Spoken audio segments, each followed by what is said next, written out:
नमस्कार। स्वागत है आप सब लोगों का मेरे चैनल स्टार्टिंग फ्रॉम स्क्रैच पे। आशा करता हूँ आप सब लोग बहुत ही अच्छे होंगे। तो आज का हमारा टॉपिक है महाजनपद पीरियड, मतलब महाजनपद काल। तो इस टॉपिक को हमने एमसीक्यूज के रूप में पूरा कवर किया है। तो total 89 MCQs multiple choice questions हम लोगों ने लिया है इस वीडियो में। तो ये 89 अगर क्वेश्चंस आप लोग देख लेते हैं तो ये टॉपिक आपका पूरा कवर हो जाएगा। इसके अलावा इसके पहले अगर एंशिएंट हिस्ट्री का हम लोग बात करें, प्राचीन भारत का, तो इंडस वैली सिविलाइजेशन हम लोगों ने कवर कर लिया है, वैदिक कल्चर कवर कर लिया है, और तीसरा ये जो टॉपिक है महाजनपद हम लोग इस वीडियो में कवर करने वाले हैं। तो जैसा कि मैंने आपसे बताया कि 89 क्वेश्चंस टोटल मैंने लिए हैं। अगर आप लोग ये सारे के सारे क्वेश्चंस देख लेते हैं, याद कर लेते हैं, तो इसके बाहर इस टॉपिक से और कोई क्वेश्चन नहीं आएगा। तो आइए चलते हैं वीडियो की ओर। तो आइए बात करते हैं अपने पहले प्रश्न के बारे में। What was the period of महाजनपद? महाजनपद का समय काल क्या था? आपके ऑप्शंस हैं 600 ईसा पूर्व से 325 ईसा पूर्व, 588 ईसा पूर्व से 320 ईसा पूर्व, 600 ईसा पूर्व से 335 ईसा पूर्व और 598 ईसा पूर्व से 325 ईसा पूर्व। तो ये चारों आपके इस प्रश्न के ऑप्शंस हैं। तो जब भी आपको प्रश्न सामने दिखाई दे तो आप लोग वीडियो को पॉज करके क्वेश्चन को जरूर अटेम्प्ट कीजिए, जिससे आपको पता चलेगा कि इस टॉपिक के ऊपर आपकी कितनी पकड़ है। तो मैंने इस टॉपिक के ऊपर टोटल इस वीडियो में 89 प्रश्न लिए हैं। तो अगर आप लोग 75 प्लस अगर स्कोर करते हैं तो मतलब आपका इस टॉपिक पे अच्छी पकड़ है। तो आइए देखते हैं पहले प्रश्न का जो सही उत्तर है। तो इसका सही उत्तर है ऑप्शन ए, 600 ईसा पूर्व से 325 ईसा पूर्व जो है वो महाजनपद का समय काल था, और इसके बाद फिर स्टार्ट हो गया था मौर्य काल। आइए देखते हैं दूसरा प्रश्न। 16 महाजनपदों की सूची किस में उपलब्ध है? तो महाजनपद जो थे वो टोटल 16 थे नंबर में। तो ये जो इसकी सूची है वो किस में उपलब्ध है, आपको बताना है किस ग्रंथ में इसकी सूची उपलब्ध है। और ये प्रश्न आया हुआ है बीपीएससी 2004 में, जो कि 46वीं बीपीएससी थी, उसमें यह प्रश्न आया हुआ है। तो किस ग्रंथ में उपलब्ध है? महाभारत में, अंगुत्तर निकाय में, छांदोग्य उपनिषद में, या तो फिर संयुक्त निकाय में। तो आप लोग वही प्रोसेस करना है, वीडियो को पॉज करना है और आपने इसको अटेम्प्ट करना है। तो इसका जो करेक्ट आंसर है वो है ऑप्शन बी, अंगुत्तर निकाय में 16 महाजनपदों की सूची उपलब्ध है। तीसरा प्रश्न देखते हैं। मगध का सर्वप्रथम किस वेद में उल्लेख मिलता है? तो वेद टोटल 4 हैं, ऋग्वेद, सामवेद, यजुर्वेद और अथर्ववेद। तो आपको बताना है मगध का उल्लेख जो है सर्वप्रथम किस वेद में मिलता है? तो ये मिलता है अथर्ववेद में। चौथा प्रश्न देखते हैं। महाभारत और पुराण के अनुसार मगध के शुरुआती वंश के संस्थापक कौन थे? बिंबिसार थे, अजातशत्रु थे, बृहद्रथ थे, या तो फिर चंद्रगुप्त मौर्य थे। तो महाभारत और पुराण के अनुसार जो मगध के शुरुआती वंश के जो संस्थापक थे वो थे बृहद्रथ, जो कि जरासंध के पिता थे। जरासंध के पिता थे। पांचवा प्रश्न देखते हैं। निम्नलिखित में कौन सा एक ईसा पूर्व 6ठी शताब्दी के प्रारंभ में भारत का सर्वाधिक शक्तिशाली नगर राज्य था? आपके ऑप्शंस हैं गांधार, काशी, मगध या कंबोज। तो ईसा पूर्व 6ठी शताब्दी के प्रारंभ में जो भारत का सर्वाधिक शक्तिशाली नगर राज्य था वो था मगध। तो पांचवा का ऑप्शन सी हो जाएगा करेक्ट। छठा प्रश्न देखते हैं। महाजनपद युग में मगध सबसे आक्रामक महाजनपद के रूप में उभरा। मगध के साम्राज्य विस्तार का पहला शिकार कौन सा महाजनपद हुआ? मतलब मगध का जब साम्राज्य विस्तार हो रहा था तो उसका शिकार पहला कौन सा महाजनपद हुआ था? अंग, कुरु, अश्मक या अवंती? तो जो पहला शिकार था वो था अंग। इन्होंने सबसे पहले अंग को अपने में विलय किया था। सातवां देखते हैं। मगध साम्राज्य का अंतिम विस्तार कलिंग विजय के रूप में हुआ था। इसकी शुरुआत किस विजय से हुई थी? तो वही पिछला ही प्रश्न है, लेकिन एक अलग तरीके से अलग एग्जाम में पूछा गया था, इसीलिए मैंने इसको भी इस वीडियो में शामिल कर लिया। तो पहला जो था वो था अंग, और अंतिम जो था वो था कलिंग विजय के रूप में हुआ था अंतिम साम्राज्य विस्तार। आठवां देखते हैं। हर्यंक वंश के संस्थापक कौन थे? आपके ऑप्शंस है बिंबिसार, बिंदुसार, अजातशत्रु या उदयन। तो हर्यंक वंश के जो संस्थापक थे वो थे बिंबिसार, जो कि पहले राजा थे हर्यंक वंश के, और यही इसके संस्थापक थे। नौवां प्रश्न देखते हैं। भारत का पहला राजा कौन था जिसके पास नियमित और स्थायी सेना थी? आपके ऑप्शंस है उदयन, अजातशत्रु, बिंबिसार या तो फिर चंद्रगुप्त मौर्य। तो वो पहले राजा जिनके पास नियमित और स्थायी सेना थी वो थे बिंबिसार, जो कि हर्यंक वंश के संस्थापक थे और पहले राजा भी थे। इन्हीं के पास सबसे पहली नियमित और स्थायी सेना थी। 10वां प्रश्न, भारतीय इतिहास में नियमित और स्थायी सेना रखने वाले पहले ज्ञात शासक कौन थे? तो पहले ज्ञात शासक थे बिंबिसार। यही सेमी प्रश्न है लेकिन अलग एग्जाम में अलग तरीके से पूछा गया है, इसीलिए मैंने इसको ले लिया ताकि आपको बिल्कुल भी डाउट ना रहे कि वो पहले राजा बिंबिसार ही थे जिनके पास नियमित और स्थायी सेना थी। 11वां प्रश्न, हर्यंक वंश का कौन सा शासक सेनिया या श्रेणिका के नाम से जाना जाता था? अजातशत्रु, उदयन, बिंबिसार या नागदशक? तो इसका जो करेक्ट आंसर है वो है ऑप्शन सी, बिंबिसार जो थे यही जाने जाते थे सेनिया या श्रेणिका के नाम से। और इसका वजह वही है जो हमने पिछले प्रश्नों में देखा है कि इनके पास नियमित और स्थायी सेना थी, इसीलिए इनको टाइटल दिया गया था सेनिया या श्रेणिका का। 12वां प्रश्न देखते हैं, किस मगध सम्राट ने अंग का विलय अपने राज्य में कर लिया? तो हम लोग देखे थे कि मगध का जो विस्तार हुआ था उसका सबसे पहला शिकार अंग ही हुआ था। तो अंग का विलय किसने किया था अपने राज्य में? तो इसका विलय किए थे बिंबिसार ने, जो कि पहले राजा थे और इन्होंने ही अंग का विलय सबसे पहले किया था। 13वां प्रश्न, किस शासक को कौशल के राजकुमार प्रसेनजीत की बहन के साथ शादी करने के लिए काशी का एक हिस्सा दहेज में मिला? बिंबिसार, अजातशत्रु, उदयन या नागदशक?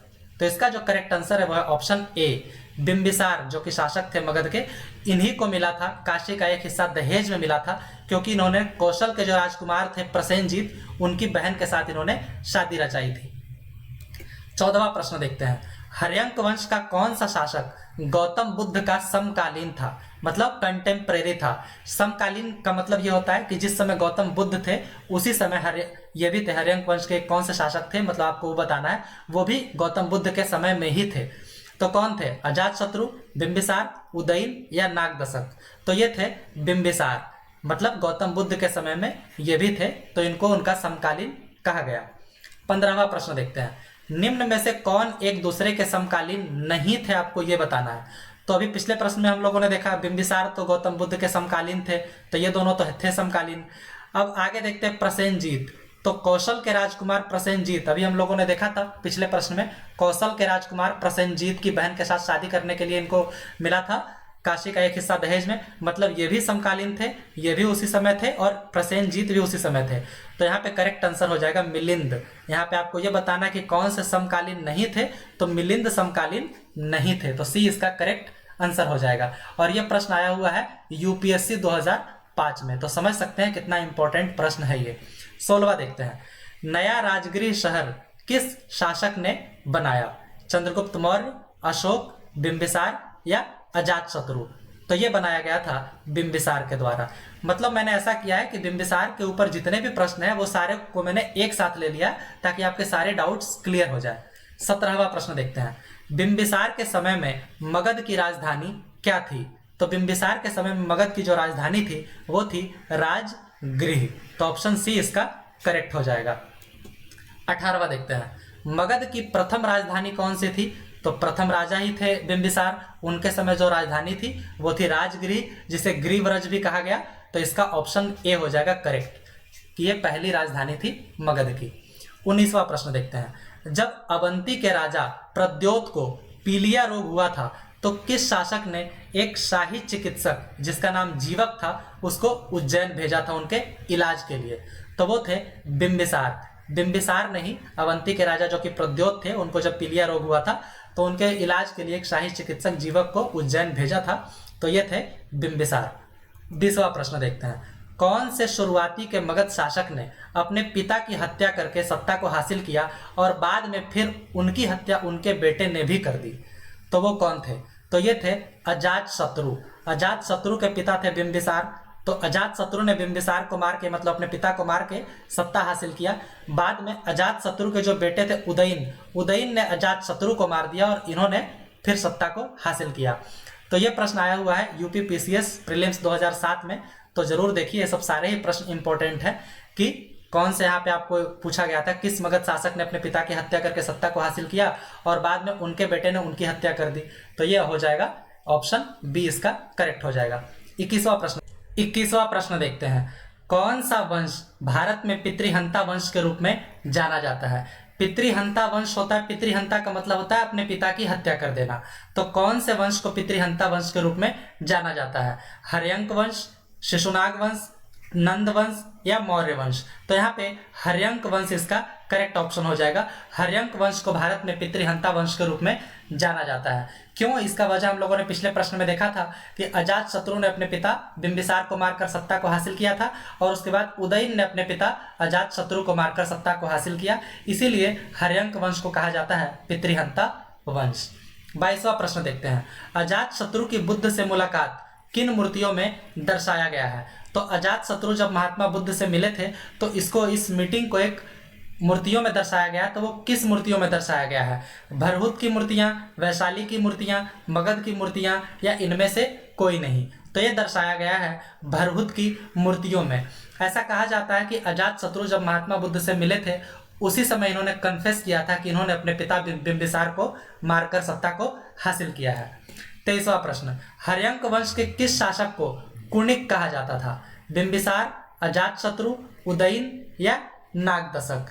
तो ये कहा जाता था, अजातशत्रु को कहा जाता था कुणिक। हर्यंक वंश के शासक थे अजातशत्रु, इन्हीं का नाम था कुणिक। 24वां। मगध का राजा अजातशत्रु का सदैव किस गणराज्य के साथ युद्ध रहा?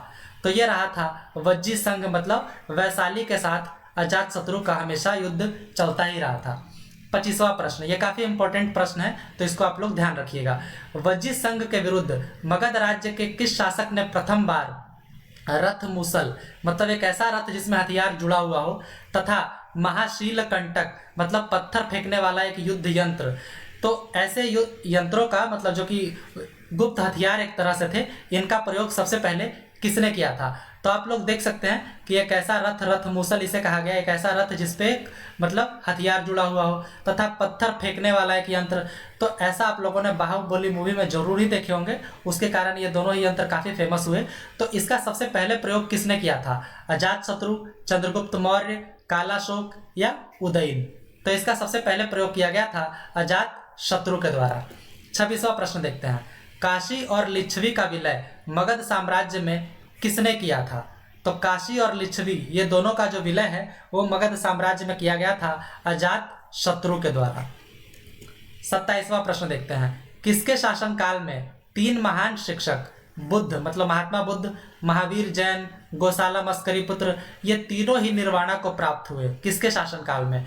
बिंबिसार, उदयन, अजातशत्रु या अशोक?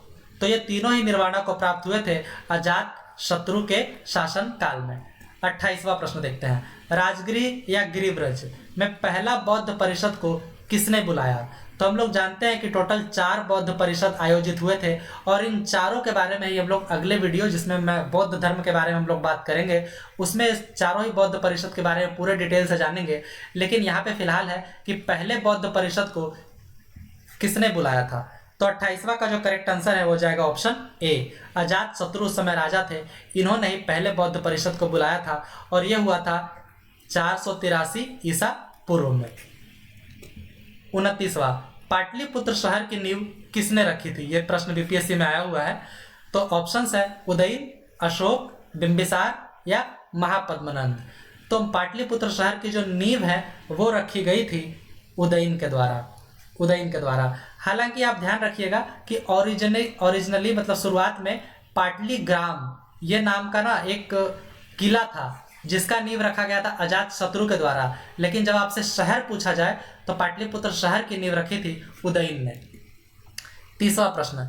किस शासक ने गंगा एवं सोन नदियों के संगम पर पाटलिपुत्र नामक नगर की स्थापना की थी? अजातशत्रु, अशोक, चंद्रगुप्त मौर्य या उदयन? तो गंगा और सोन नदियों के संगम पर पाटलिपुत्र नगर की स्थापना जो की गई थी वो की गई थी उदयन के द्वारा। 30वां का ये हो जाएगा। तो आगे और भी कई प्रश्न हैं, लेकिन आप लोग प्लीज चैनल को प्यार दीजिए, सब्सक्राइब कीजिए। लूसेंट के आगे जितने भी सारे टॉपिक्स हैं हिस्ट्री के, सबके ऊपर मैं वीडियो लाने वाला हूं और क्रम बाय क्रम लेकर आऊंगा सारे ही वीडियो, आप लोगों को बहुत कुछ सीखने को मिलेगा। तो आइए बात करते हैं 31वें प्रश्न के बारे में। पटना शहर का पुराना नाम क्या है? कन्नौज, पाटलिपुत्र, कपिलवस्तु या कौशाम्बी? तो पटना शहर का पुराना नाम है पाटलिपुत्रा, जिसको कुसुमपुरा, एक और नाम है इसका कुसुमपुरा भी कहा जाता है पटना का पुराना नाम। 32वां प्रश्न, किस शासक के द्वारा पाटलिपुत्र को पहली बार राजधानी के रूप में चुना गया था? अजातशत्रु, कालाशोक, उदयन या कनिष्क? तो ये चुना गया था उदयन के द्वारा, जिसने पाटलिपुत्रा को बसाया था। इसी ने पाटलिपुत्रा को पहली बार राजधानी भी बनाया। 33वां प्रश्न देखते हैं, हर्यंक वंश का आखिरी शासक कौन था? अनुरुद्ध, मुंडा, नागदशक या उदयन? तो हर्यंक वंश के जो आखिरी शासक थे वो थे नागदशक। पहले कौन थे? पहले हम लोग देख रखे हैं, पहले थे बिंबिसार और आखिरी है नागदशक। 34वां प्रश्न देखते हैं, शिशुनाग वंश का संस्थापक कौन था? तो हर्यंक वंश के बाद जो वंश आया था वो था शिशुनाग वंश, और इसके संस्थापक कौन थे? इसके संस्थापक थे शिशुनाग। 35वां प्रश्न देखते हैं, शिशुनाग ने अपनी राजधानी कहाँ बनाई थी? तो शिशुनाग ने अपनी राजधानी बनाई थी वैशाली में। तो आइए थोड़ा रिवाइज कर लेते हैं। जब बिंबिसार थे तो उस समय राजधानी थी राजगृह। उसके बाद उदयन के समय में राजधानी हो गई थी पाटलिपुत्रा। और उसके बाद अभी देखिए शिशुनाग के समय में राजधानी है वैशाली। 36वां प्रश्न देखते हैं, कालाशोक जो कि द्वितीय बौद्ध परिषद का संरक्षक था, ये किस वंश से था? हर्यंक वंश, नंद वंश, शिशुनाग वंश या मौर्य वंश? तो कालाशोक जो थे वो थे शिशुनाग वंश से, और ये द्वितीय बौद्ध परिषद के संरक्षक थे। तो पहला जो बौद्ध परिषद था वो हुआ था 483 ईसा पूर्व में, और दूसरा जो बौद्ध परिषद था वो था 383 ईसा पूर्व में। 37वां प्रश्न देखते हैं, कौन सा शासक अवंती के प्रद्योत वंश के विनाश के लिए जिम्मेदार था? अजातशत्रु, कालाशोक, शिशुनाग या महापद्म नंद? तो ये जो इसके जिम्मेदार थे वो थे शिशुनाग, जो कि शिशुनाग वंश के संस्थापक थे। यही अवंती के प्रद्योत वंश के विनाश के लिए यही जिम्मेदार थे। 38वां, किस शासक ने अवंती को जीतकर मगध का हिस्सा बना दिया? तो वही शिशुनागी थे, जो कि अवंती वंश के मतलब विनाश के लिए जिम्मेदार थे, अवंती के प्रद्योत वंश के विनाश के लिए जिम्मेदार थे, और इन्होंने ही इसको जीतकर मगध का हिस्सा बना दिया, शिशुनाग ने ही। 39वां प्रश्न, शिशुनाग ने किस राज्य का विलय मगध साम्राज्य में नहीं किया? आपको ये बताना है। तो अवंती का तो विलय किया, अभी हम लोगों ने देखा पिछले प्रश्नों में, अवंती का तो विलय किया ही था, वत्स का भी विलय किया, कोसल का भी विलय किया, लेकिन काशी का विलय इन्होंने मगध साम्राज्य में नहीं किया था। तो इसका करेक्ट आंसर हो जाएगा ऑप्शन डी। 40वां देखते हैं, केतुमती, सुदासना और सुरुंधना ये किस जगह के अन्य नाम है? तो ये वाराणसी जगह के ही अन्य नाम है, केतुमती, सुदासना और सुरुंधना। 41वां प्रश्न देखते हैं, प्राचीन काल में किस जनपद की राजधानी उज्जैन थी? तो प्राचीन काल में ये जो अवंती जनपद था इसी का राजधानी था उज्जैन। तो ऑप्शन ए इसका करेक्ट हो जाएगा। 42वां, अवंती महाजनपद किस नदी के द्वारा दो भागों में मतलब उत्तरी और दक्षिणी में विभाजित था? यमुना, गंगा, वेत्रावती या गोमती? तो ये नदी थी वेत्रावती। मतलब वेत्रावती नदी कुछ इस तरीके से बीच में बह रही है, और अवंती जो है ऊपर नॉर्दर्न अवंती और नीचे सदर्न अवंती, मतलब उत्तरी और दक्षिणी अवंती। तो जो उत्तरी अवंती था इसी का राजधानी था उज्जैन, और जो दक्षिणी अवंती था इसका राजधानी था माहिष्मती। जिस जगह का जिक्र हुआ है बाहुबली मूवी में माहिष्मती, ये दक्षिणी अवंती का राजधानी था माहिष्मती। तो वेत्रावती नदी जो है वो अवंती महाजनपद को दो भागों में बांटती है। 43वां, उज्जैन का प्राचीन नाम क्या था? तो उज्जैन का जो प्राचीन नाम था वो था अवंतिका। तो 43वां का ए हो जाएगा करेक्ट। 44वां देखते हैं, शिशुनाग वंश का वह कौन सा शासक था जिसके समय में वैशाली में द्वितीय बौद्ध संगति का आयोजन किया गया था? तो जैसा कि मैंने आपको पहले ही बताया कि टोटल 4 बौद्ध संगति का आयोजन हुआ था। इस चारों के बारे में पूरे डिटेल से हम लोग अगले वीडियो में जो हम लोग बौद्ध धर्म के बारे में पढ़ेंगे जरूर जानेंगे, लेकिन यहाँ पे चूंकि इस टॉपिक से रिलेटेड है तो थोड़ा सा जान लेते हैं कि वैशाली में हुआ था द्वितीय बौद्ध संगति। तो शिशुनाग वंश का वह कौन सा शासक था जिसके समय में ये आयोजित हुआ था? तो 44वां का जो करेक्ट आंसर है वो हो जाएगा काला शोक। इसी के समय में द्वितीय बौद्ध संगति का आयोजन हुआ था। 45वां प्रश्न देखते हैं, हर्यंक वंश के किस शासक को काकवर्ण नाम से भी जाना जाता था? शिशुनाग, कालाशोक, नंदीवर्धन या इनमें से कोई नहीं। तो ये थे कालाशोक, जिनको काकवर्ण के नाम से भी जाना जाता था। तो 45वां का आंसर हो जाएगा बी। 46वां देखते हैं, शिशुनाग वंश का अंतिम राजा कौन था?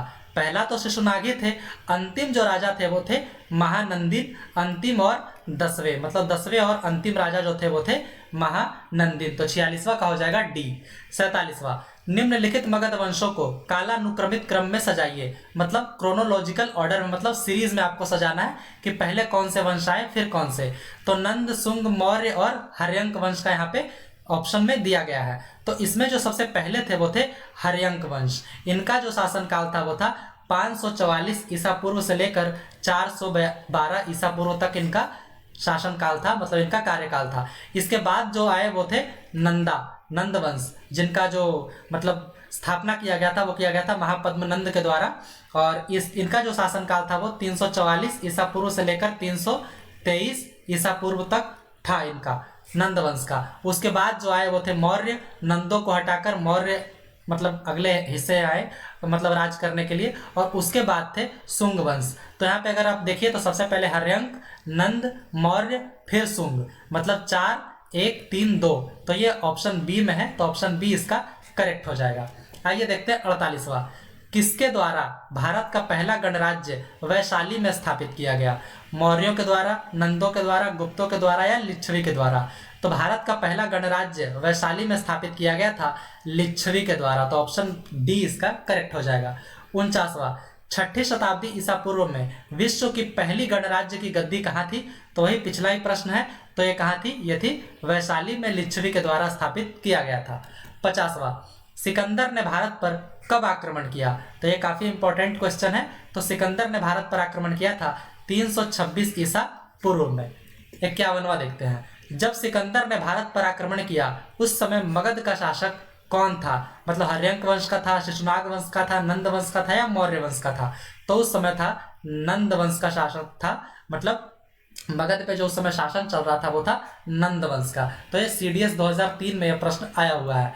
52वां क्वेश्चन देखते हैं, सिकंदर के आक्रमण के समय उत्तरी भारत पर निम्न में से कौन से वंश का शासन था? तो ये UPSC 2000 में आया हुआ है। तो यहाँ पे सेम ही प्रश्न है लेकिन अलग एग्जाम में आया हुआ है और अलग तरीके से पूछा गया है। तो उस समय था नंद वंश का उस समय शासन था। 53वां प्रश्न देखते हैं, निम्न में से कौन सा एक सिकंदर के आक्रमण का प्रभाव नहीं था? मतलब सिकंदर के आक्रमण के कारण यह प्रभाव नहीं हुआ था। इस आक्रमण ने भारत और यूनान के बीच प्रत्यक्ष संपर्क स्थापित करवाया। तो ये तो हुआ था, ये बिल्कुल सही है। इस आक्रमण ने पश्चिमोत्तर भारत में यूनानियों की स्थापना का मार्ग प्रशस्त किया। यह भी बिल्कुल सही है। सिकंदर अनेक उपनिवेशकों की स्थापना के लिए उत्तरदायी था। यह भी बिल्कुल सही है। उसने भारत को यूनान की रियासत बनाया। यह बिल्कुल गलत है। तो ऑप्शन डी इसका करेक्ट हो जाएगा। यह सिकंदर के आक्रमण का प्रभाव नहीं था। 54वां देखते हैं, निम्न में से कौन सिकंदर के साथ भारत नहीं आया था? न्यार्चस, एनासिक्रिटस, एरिस्टोबुलस या देईमाचुस? तो मतलब ये एक ऑफिसर थे। इस तरीके से अलग अलग लोग थे जो सिकंदर के साथ आए थे। और ये जो थे एक फिलोसोफर थे, तो ये भी साथ आए थे, ये भी आए थे, एरिस्टोबुलस भी आए थे। लेकिन देईमाचुस जो थे वो सिकंदर के साथ भारत नहीं आए थे। तो 54 का ऑप्शन हो जाएगा ऑप्शन डी। 55वां प्रश्न देखते हैं, वह भारतीय राजा जिसने सिकंदर का विरोध किया वो कौन था? अंभी, पोरस, धनानंद या चंद्रगुप्त मौर्य? तो भारतीय राजा थे पोरस, जिन्होंने सिकंदर का विरोध किया था। 56वां, हाइडेस्पीज या वितस्ता, जिसका आधुनिक नाम है झेलम, मतलब नदी है, इसका युद्ध जो है वो 326 ईसा पूर्व में हुआ था। तो ये किन किन शासकों के मध्य में हुआ था? तो ये हुआ था सिकंदर और पोरस के बीच में, क्योंकि पोरस विरोध कर रहे थे सिकंदर के आक्रमण का। तो इन्हीं दोनों के बीच में हुआ था, सिकंदर और पोरस के बीच में हुआ था। हाइडेस्पिस या वितस्ता का युद्ध मतलब इसको कहा जाता है। तो ये इन्हीं दोनों के बीच में हुआ था। 57वां, भारतीय इतिहास में दर्ज सबसे पहली जौहर प्रथा किसके द्वारा की गई थी? वही जौहर प्रथा जिसमें मतलब आग में कूद जाते हैं। तो ये पहली बार कब हुई थी? मतलब भारतीय इतिहास में जो कि दर्ज है, किसके द्वारा की गई थी? अगल सोई जनजाति के द्वारा, चित्तौड़गढ़ किले में राजपूत महिलाओं के द्वारा, नंद वंश की महिलाओं के द्वारा, या इनमें से कोई नहीं? तो ये किया गया था अगल सोई जनजातियों के द्वारा। ये जनजाति जो कि आज के मॉडर्न पाकिस्तान में है, जहाँ पे इंडस वैली सिविलाइजेशन है उसी के आसपास ये जनजाति बसी हुई थी। तो इन्हीं के द्वारा इतिहास में दर्ज जो सबसे पहली जौहर प्रथा है वो इन्हीं के द्वारा की गई थी। 58वां, सिकंदर की मृत्यु कहाँ हुई थी? तो ये हुई थी बेबीलोन में, जो कि आज का मॉडर्न बगदाद मतलब इराक की राजधानी, वहाँ हुई थी। और ये हुई थी 323 ईसा पूर्व में, और उस समय सिकंदर सिर्फ 33 साल का था, सिर्फ 33 साल का था। 59वां, प्राचीन भारत में मगध साम्राज्य की सबसे पहली राजधानी कौन सी थी? तो सबसे पहली राजधानी थी राजगीर, जिसे राजगृह भी कहा गया या गिरिव्रज भी कहा गया। तो यह 59 का हो जाएगा ऑप्शन बी। फिर मगध की प्रथम राजधानी कौन सी थी? ये अलग अलग एग्जाम्स में प्रश्न आए हुए हैं। ये 47वीं बीपीएससी 2004 में यह प्रश्न आया हुआ था। तो मगध की पहली राजधानी थी राजगृह, वही गिरिव्रज। तो 60वां का हो जाएगा सी। तो प्लीज चैनल को प्यार दीजिए, सब्सक्राइब कीजिए। आगे और भी क्वेश्चंस हैं। तो आइए देखते हैं 61वां प्रश्न। निम्नलिखित में से कौन एक मगध साम्राज्य की राजधानी नहीं रही है? तो राजगृह पहली थी, ये तो हम लोग जान ही रहे हैं। पाटलिपुत्र उदयन के समय में थी, वैशाली भी थी, लेकिन मथुरा कभी भी मगध की राजधानी नहीं रही है। तो ऑप्शन डी इसका करेक्ट हो जाएगा। 62वां, मगध साम्राज्य के बारे में कौन सा सही नहीं है, आपको ये बताना है। तो पुराणों और महाकाव्यों के अनुसार इसकी स्थापना बृहद्रथ ने की। तो हम लोग ये पहले प्रश्न में देख चुके हैं, ये बिल्कुल सही बात है। महापद्मनंद ने इसे सर्वाधिक विस्तार प्रदान किया तथा सर्वक्ष तांत्रक मतलब क्षत्रियों का अंत करने वाला एवं इकराट की उपाधि धारण की। यह भी बिल्कुल सही है। महापद्मनंद जो कि नंद वंश की स्थापना किए थे, इन्होंने ये दोनों उपाधि मतलब सर्वक्ष तांत्रक और इकराट की उपाधि इन्होंने धारण किया था। अगला देखते हैं, गिरिव्रज, राजगृह, पाटलिपुत्र और वैशाली क्रमशः इसकी 4 राजधानियां बनी। ये भी बिल्कुल सही है। तो यहाँ पे आपको बताना है कौन सी सही नहीं है। तो यहाँ पे तो तीनों ही सही है। तो इसका मतलब ऑप्शन डी इसका करेक्ट हो जाएगा कि इनमें से कोई नहीं, मतलब कोई भी ऐसा नहीं है जो कि सही नहीं है, सारे के सारे सही है। आइए देखते हैं 63वां प्रश्न। निम्नलिखित में से किस राज्य में गणतंत्रात्मक शासन व्यवस्था नहीं थी, आपको ये बतानी है। कुशीनगर के मल्ल, तो यहाँ तो बिल्कुल थी। वैशाली के लिच्छवी, यहाँ भी थी। कपिलवस्तु के शाक्य में भी थी। लेकिन मगध में गणतंत्रात्मक व्यवस्था नहीं थी। तो ऑप्शन सी इसका करेक्ट हो जाएगा, 63 का ऑप्शन सी। 64वां, वह पहला राज्य जिसने पहली बार युद्ध में हाथियों का इस्तेमाल किया। तो वो पहला राज्य था मगध जिसने युद्ध में हाथियों का इस्तेमाल किया। तो 64 का हो जाएगा सी। 65वां देखते हैं, 16 महाजनपदों में कौन सा एकमात्र ऐसा जहां महाजनपद था जो कि दक्षिण भारत में गोदावरी नदी के किनारे स्थित था, मतलब एकमात्र ऐसा जनपद था। तो वो कौन सा था? तो वो था अश्मक, जो कि एकमात्र था जो कि गोदावरी नदी के किनारे स्थित था। 66वां, कौन सा महाजनपद गोदावरी नदी के किनारे स्थित था? सेम ही क्वेश्चन है, अलग तरीके से है, अलग एग्जाम में है। तो वो है अश्मक। तो 66 का हो जाएगा सी। 67 देखते हैं, मगध का कौन सा शासक सिकंदर महान का समकालीन था? तो नंद वंश का उस समय था, और नंद वंश के जो आखिरी राजा थे धनानंद, वही सिकंदर महान के समकालीन थे। तो 67वां का हो जाएगा बी। 68वां, नंद वंश के संस्थापक कौन थे? तो पहले ही हम लोग बात कर चुके हैं, वो थे महापद्मनंद, और जो आखिरी थे वो थे धनानंद। तो यहाँ पे ऑप्शन बी करेक्ट हो जाएगा, 68 का बी। 69, निम्नलिखित में से किसे उग्रसेन मतलब भयानक सेना का स्वामी कहा जाता था? तो ये कहा जाता था महापद्मनंद जो कि नंद वंश के संस्थापक थे, तो इन्हें ही कहा जाता था उग्रसेन। तो 69 का हो जाएगा ए। 70 का देखते हैं, नंद वंश के किस शासक ने एकराट, सर्वक्ष तांत्रक और द्वितीय परशुराम की उपाधि धारण की थी? तो हम लोग इसके बारे में भी पहले बात कर चुके हैं, वो थे महापद्मनंद। इन्होंने ये सारी उपाधियों को धारण किया था। एकराट का मतलब होता है एकमात्र राजा, सर्वक्ष तांत्रक मतलब क्षत्रियों का संहार करने वाला, और द्वितीय परशुराम की उपाधि इन्होंने धारण की थी। 71वां, अभिलेखीय साक्ष्य से प्रकट होता है कि नंद राजा के आदेश से कहाँ पर एक नहर खोदी गई थी? तो ये नहर खोदी गई थी कलिंग में। तो 71 का हो जाएगा ए। 72, नंद वंश का आखिरी शासक कौन था? तो ये हम लोग बात कर चुके हैं कई बार कि नंद वंश का आखिरी शासक थे धनानंद। 73वां प्रश्न देखते हैं, ग्रीक या यूनानी लेखकों द्वारा किसे अग्रमीज या जेंड्रमीज कहा गया? अजातशत्रु, कालाशोक, महापद्मनंद या धनानंद? तो यूनानी लेखकों के द्वारा धनानंद को कहा गया अग्रमीज या जेंड्रमीज। 74, उत्तरी भारत का प्राचीन नाम क्या था? तो उत्तरी भारत का जो प्राचीन नाम था वो था वज्जी। तो ये ऑप्शन ए इसका करेक्ट हो जाएगा। 75वां, किस महाजनपद में ये 3 महान शहर अयोध्या, साकेत और श्रावस्ती स्थित थे? काशी, कौशल, वत्स या मगध? तो ये जो तीनों थे ये स्थित थे कौशल महाजनपद में, अयोध्या, साकेत और श्रावस्ती। 76वां, कौन सा महाजनपद यमुना नदी के किनारे स्थित था? तो यमुना नदी के किनारे जो महाजनपद स्थित था वो था वत्स महाजनपद। वत्स जो कि आज के मॉडर्न में अगर देखा जाए तो इलाहाबाद के आसपास का ये शहर है वत्स महाजनपद। और ये जो वत्स है इसका कैपिटल है कौशाम्बी, कौशाम्बी। तो ये आप इसको ध्यान रखिएगा। 77, निम्न में किन 2 नदियों के बीच प्राचीन शहर तक्षशिला स्थित था? मतलब किन 2 नदियों के बीच में तक्षशिला शहर स्थित था? तो ये था इंडस और झेलम के बीच में। और ये यूपीएससी 2006 में प्रश्न आया हुआ है तो काफी इंपॉर्टेंट है।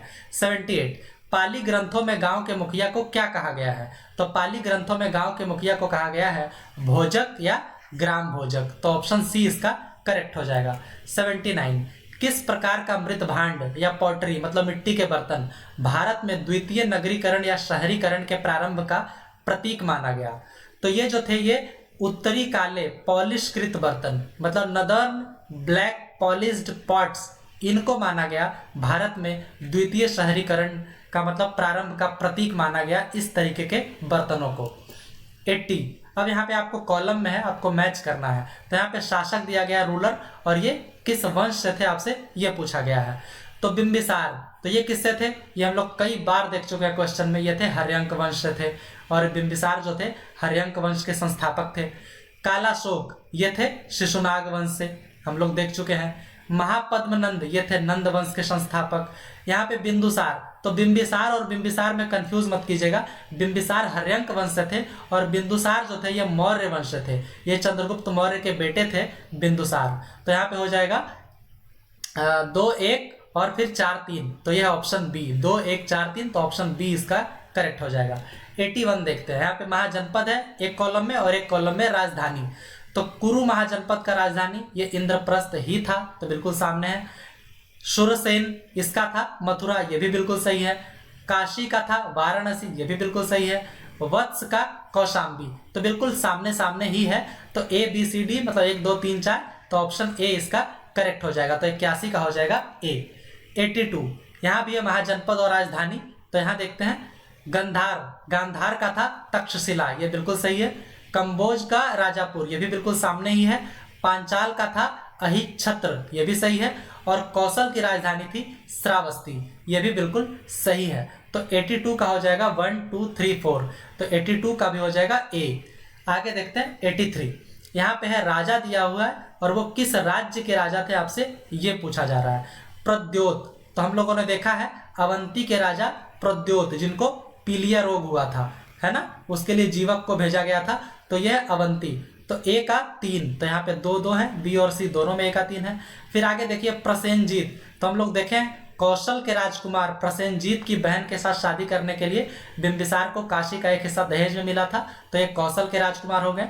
तो सी का 4, तो सी का 4 इसमें है, तो मतलब ऑप्शन सी इसमें करेक्ट हो जाएगा। 3 2 4 1। आगे देखते हैं 84, महाजनपद और ये आधुनिक क्षेत्र, मतलब उस समय जो महाजनपद था आज का कौन सा आधुनिक क्षेत्र है।